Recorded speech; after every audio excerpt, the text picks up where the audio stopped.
So good morning, good afternoon, good evening everyone, wherever you're joining from. Namaste, Tushita Delhi. So my name's Thubten Tenpa, and welcome to Tushita Meditation Center in Delhi. I'm actually here in South India at Sera Monastery in Karnataka. So I'm going to be guiding this Lamrim analytical meditation today. So we'll just first take a few moments to settle into our posture. So wherever is most comfortable for us, either seated on a cushion on the floor or sitting on a chair, depending on our comfort and needs. So if we're sitting on the floor on a cushion, we sit in the cross-leg or lotus posture, and we keep our spine straight as possible, and our arms folded in our lap with the right palm over the left, and the thumbs just gently touching, and the arms rounded, the elbows pointing outwards. Then we make sure that our body is relaxed, our shoulders are not slouched forward, so make sure our spine is straight and our shoulders are back, and our head is gently supported upright and just slightly tilted down towards the floor in the space in front of us. And our jaw should be closed but not clenched.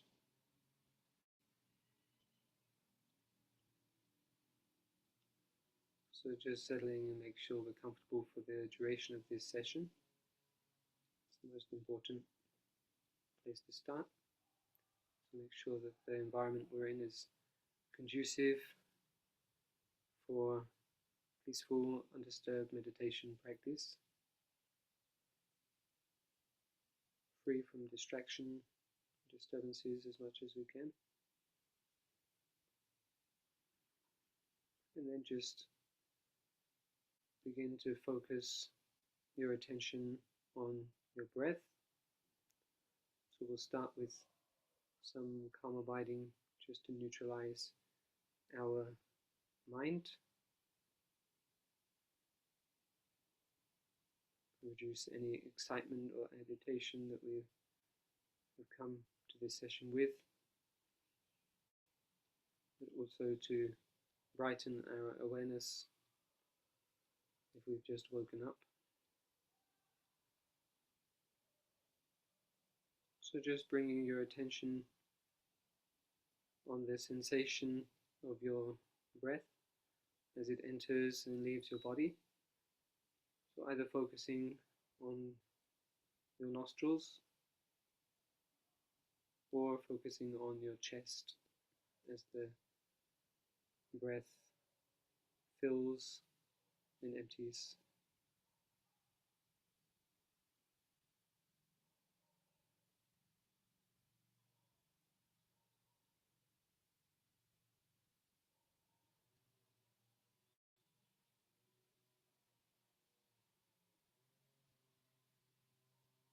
So just using your natural breathing pattern as the anchor of your meditation.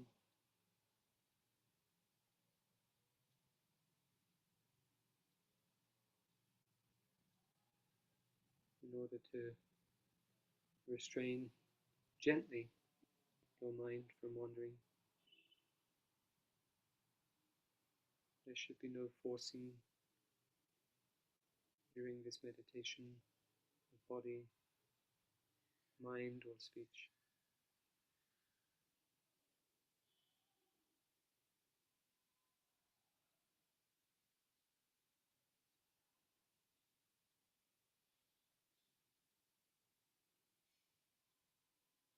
just gently resting our awareness on our breath.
And then we'll just bring to mind the motivation, the virtuous motivation for this session.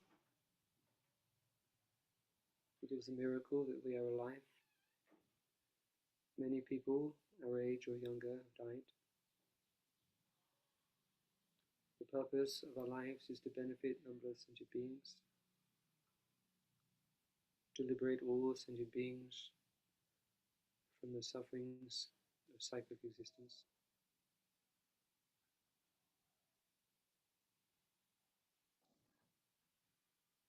And to do whatever we can to contribute to their happiness.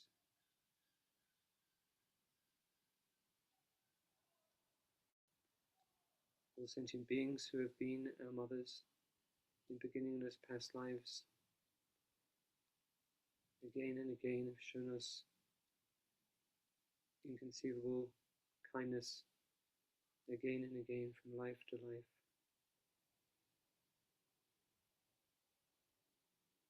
Therefore we must strive to repay their kindness. Therefore we try to generate the mind of bodhicitta, precious mind of enlightenment, by cultivating loving kindness and compassion unceasingly and indiscriminately for all sentient beings. Therefore we're going to engage in this session of analytical meditation on karma, the laws of cause and effect. So previously, when I was in Delhi, I guided some Lamrim meditations. Lamrim meaning the stages of the path to enlightenment. So previously we got to the stage of meditating upon the Buddha, Dharma and Sangha, the three jewels of refuge.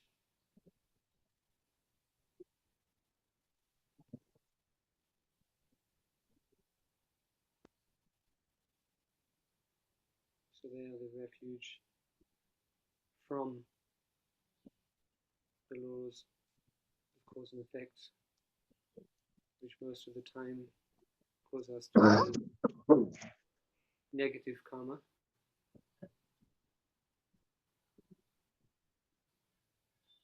So in order to understand karma and the laws of cause and effect,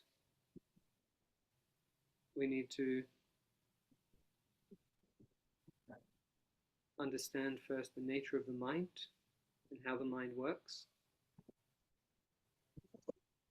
and that the mind is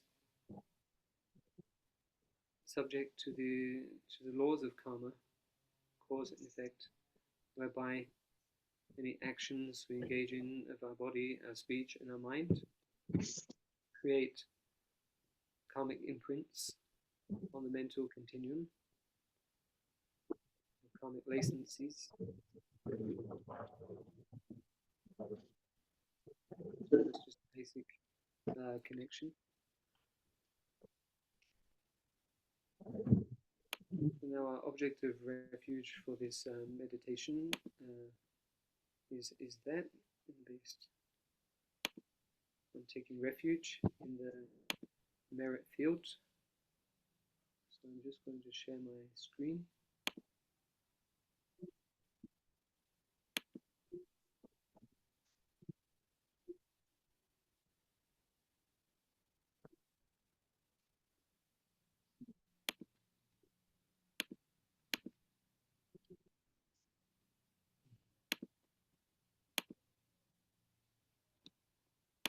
Sorry.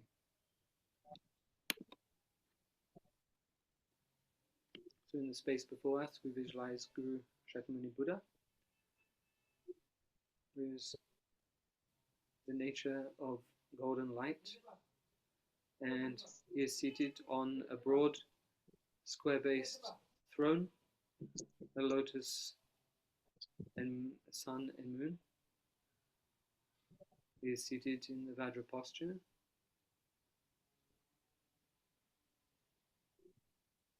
His right arm extended downwards, touching the earth. His left hand in his lap, holding an alms bowl filled with nectar, and he is adorned with lustrous saffron robes of an ordained monk.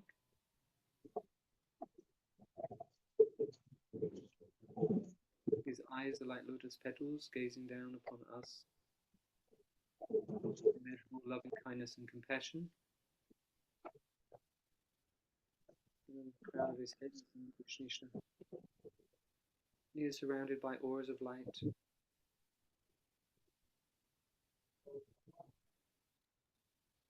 this light radiates out in all directions, enveloping us and protecting us as we engage in his practice under his guidance and by taking refuge. So we will recite the 4 lines of refuge 3 times in English. I take refuge until I'm enlightened in the Buddha, the Dharma, and the Supreme Assembly by my merits of generosity and so forth. May I become a Buddha to benefit transmigratory beings. I take refuge until I am enlightened in the Buddha, the Dharma, and the Supreme Assembly. By my merits of generosity and so forth, may I become a Buddha to benefit transmigratory beings. I take refuge until I am enlightened in the Buddha, the Dharma, and the Supreme Assembly. By my merits of generosity and so forth, may I become a Buddha to benefit transmigratory beings.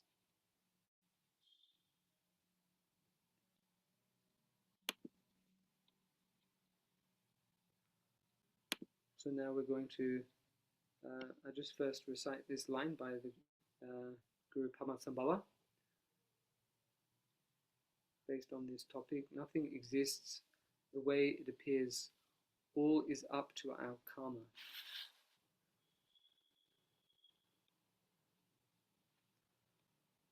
So karma is a natural law. It's not something which is created by anyone in particular.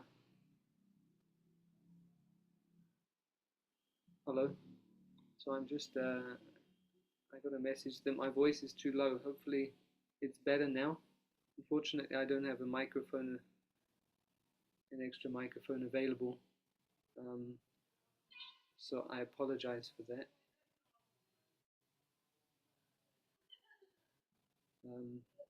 Is it really difficult to hear my voice?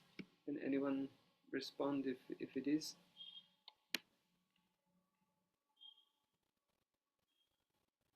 My voice is naturally quite quite low. Okay, so so just as I go through some points about and describe some points for analysis of the laws of cause and effect and karma, so just gently rest your mind on your breath and just be aware and bring your attention to those points. And if you feel yourself getting confused or lost, just come back to your breathing as your anchor of your awareness and focus. So first I'll go through these 4 outlines of karma. So these are known as the 4 characteristics of karma. So karma is a Sanskrit word which means action. In Tibetan it's le. So karma is definite in that all virtuous actions lead to happiness. Likewise, all non-virtuous actions lead to suffering. So if we just take a few moments to analyze that point, we can see that in general, causes and their effects are related. An effect is likened to its cause. It carries similar qualities or aspects.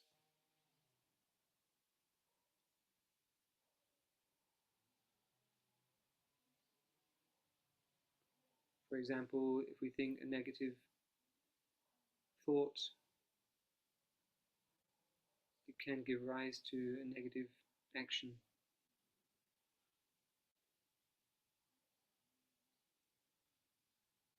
In nature, we can see that,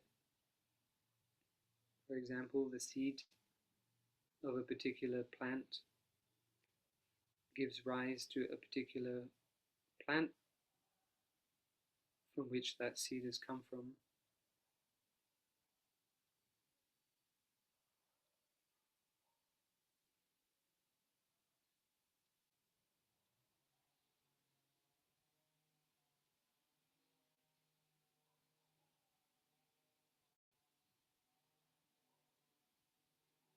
There are certain ingredients that we need to put together or to gather together in order to produce a certain outcome.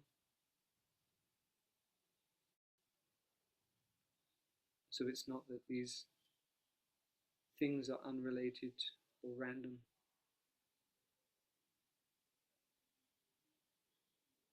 So the second characteristic of karma is that imprints increase. The result is usually greater than the cause. So, according to the understanding and experience and direct perception of Guru Shakyamuni Buddha, he taught us that karmic seeds that we plant in our mental continuum, they gather momentum, they increase in their propensities.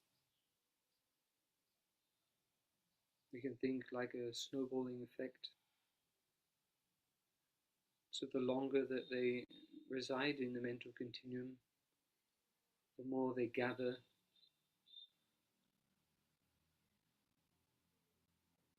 increased amounts of potential.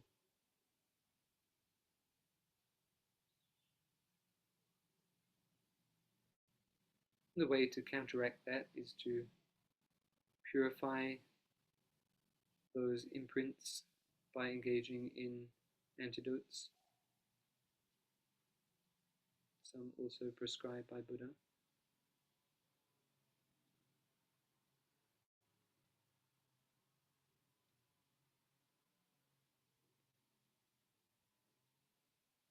So we have the four opponent powers which help to counteract a negative imprint. As an example of a practice we can engage in to counteract those negative seeds and imprints.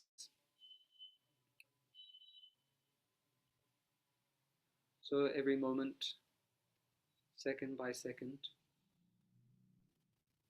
instant by instant, our body, speech, and mind is constantly engaged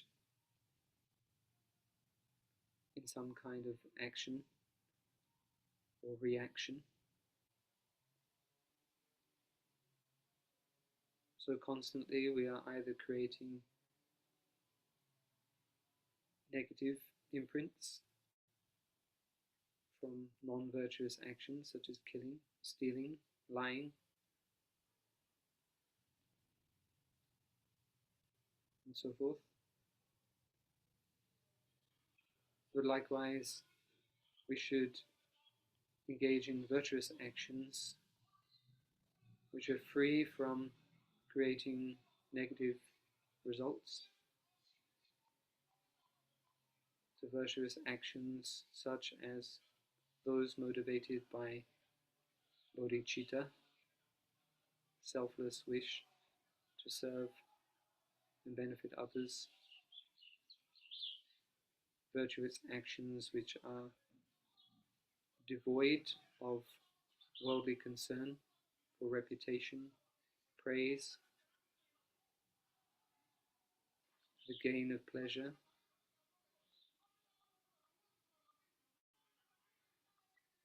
and so forth. This is why motivation is most important, especially when we engage in the Dharma practice. In order to make it truly virtuous, we have to check and adjust our motivation.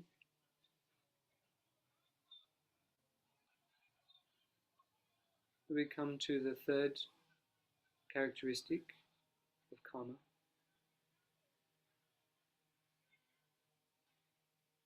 That one will never experience a karmic result that has never been created, or the cause has never been created. If a cause has not been generated or created, then the effect most definitely cannot be created or come into existence.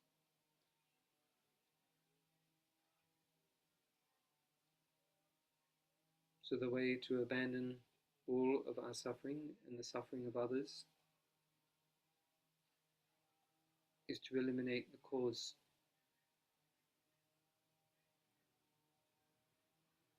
Whether by direct harm or indirect harm.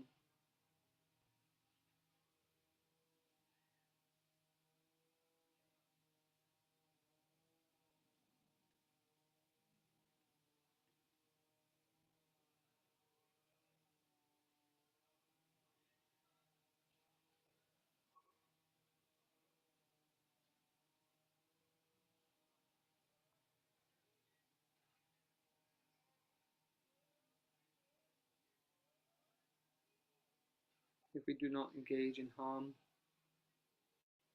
then we cannot receive the results of harm. If we do not engage in harming to others or selfish acts, we cannot receive or experience the results of those negative acts. Others cannot receive the results of those negative acts or harmful acts.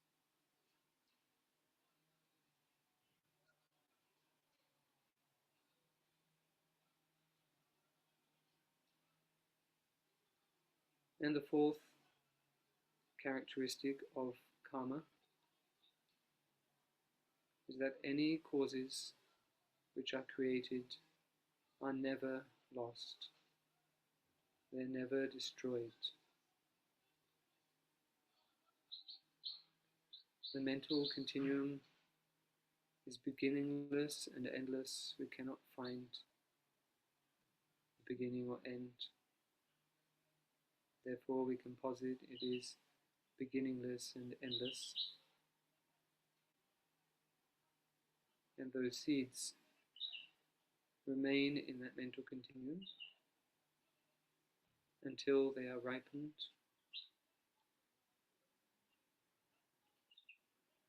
under specific conditions.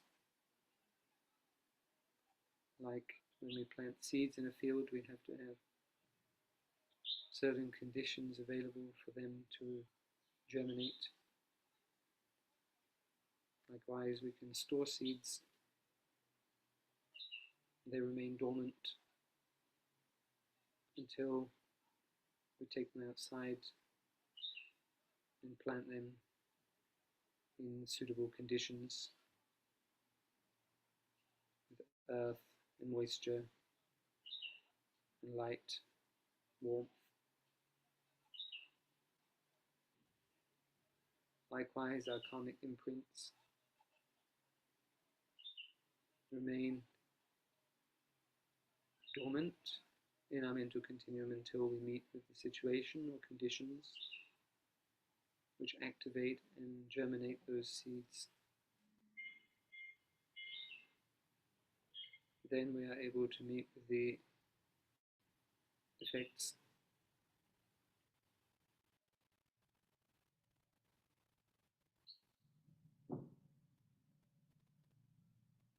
and then just take some moments to reflect on whichever points have stood out to us.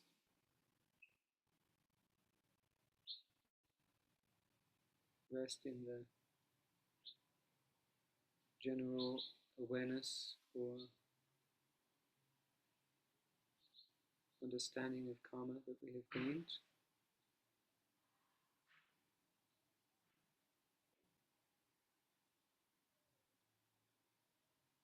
We can reflect on the main points, 4 characteristics.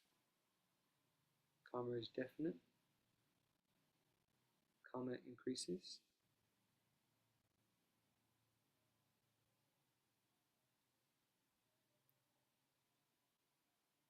We can only meet with the results of karma, the karmic causes which have been created, and those karmic causes created can never be destroyed.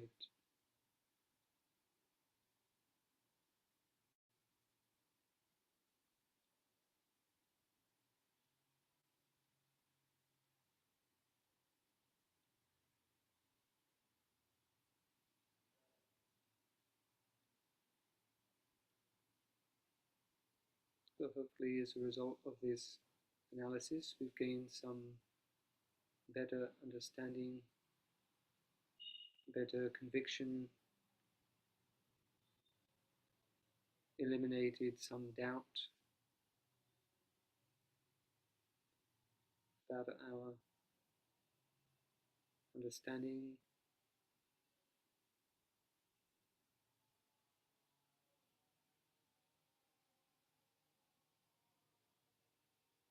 of karma, laws of cause and effect.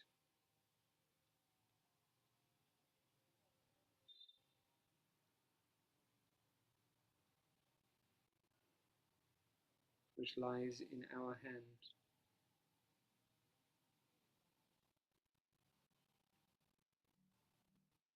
No one can create negative karma or virtuous karma for ourselves. Likewise, no one can take away our positive or negative imprints.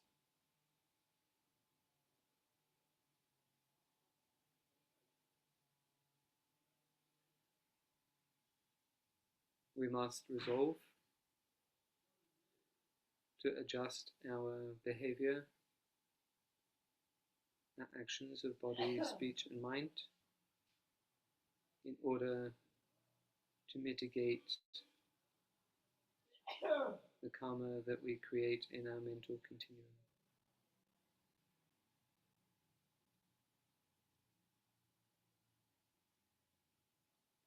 For example, we can study and become familiar with the 10 non-virtues and the 10 white virtues prescribed by Buddha, that all Buddhist refugees should follow, at least try to. then we just dedicate that all of the positive potential we've created by engaging in this session, this peaceful session, in order to quieten our mind, generate a better understanding of reality, the way things exist.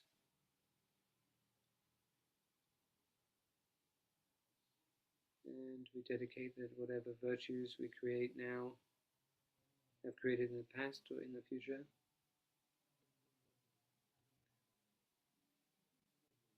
that they will become the causes for the happiness and peace of all sentient beings, including ourselves, and that all sentient beings in future achieve the awakened state of Buddhahood as quickly as possible. And we dedicate all the positive imprints that our teachers and gurus and Dharma friends have long, stable lives and all wishes in accordance with the Dharma are spontaneously fulfilled. And we dedicate that Tushita Meditation Center and its community members and all volunteers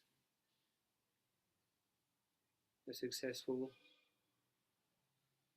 in the aims and missions of the center in order to flourish the Dharma in all directions and to lead all sentient beings to enlightenment. Due to the past, present, future merits collected by me, numberless Buddhas, Bodhisattvas, and numberless sentient beings, which do not exist from their own sight, exist in mere name. May the I, who do not exist from my own sight, quickly achieve enlightenment, Buddhahood, which does not exist from its own sight, and exist in their name.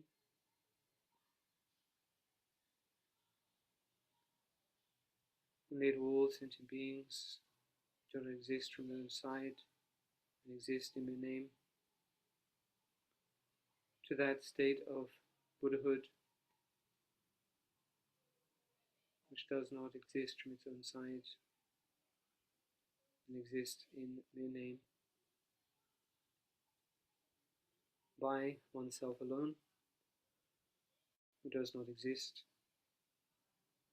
but exist in mere name.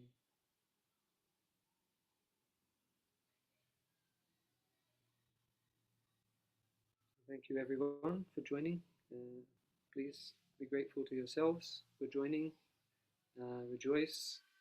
This increases the virtue we've accumulated, increases the potential. And by dedicating like this, we seal these negative imprints that we seal these positive imprints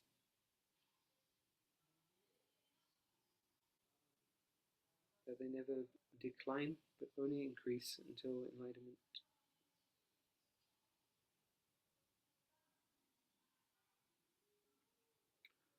So this Lamrim outlines is by Venerable Annie Karen that we were following today.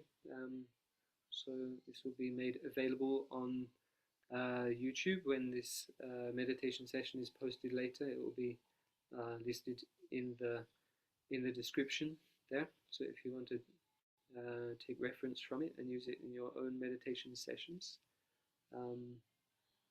so I will be leading hopefully next Tuesday also to continue these Lamrim meditation, analytical meditation sessions. So thank you again for joining, and I apologize if there was any issues with the sound and being able to hear me clearly. I will endeavor to get a microphone for next week. So thank you for your patience. Hopefully you got something from the session. Okay, thank you everyone, and thank you Tushita Meditation Center for all your work.